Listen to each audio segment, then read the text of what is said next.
Hello everybody, I'm Jonathan with Greer Tidbits, and welcome back to Greer History Class.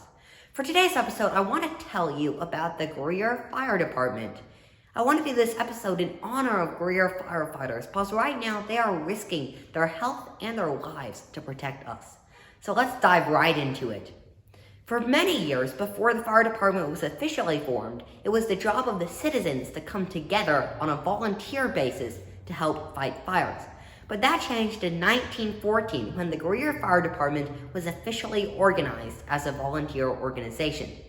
In 1919, the department bought their very first engine that was not drawn by horses. Now throughout this, and as you go later on, volunteers have always played a major role in the department. And if you were a volunteer at the time, you would get a little license plate trim. Check it out right here. You could see that it would say Greer Fire Department. So if you were rushing to the scene of a fire, and if you were driving very fast, people would know where you were going and that you had reason to be driving so fast. Cool.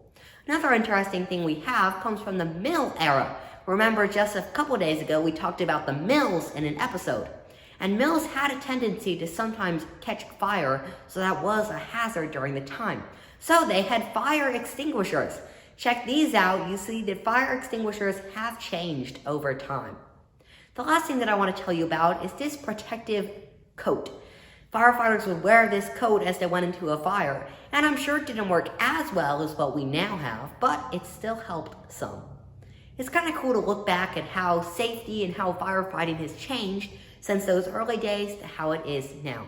And that's what's cool about history, looking back and seeing how things have changed and how things have affected us today. Thank you so much for watching today's episode of Greer History Class. I'll be sure to see you tomorrow.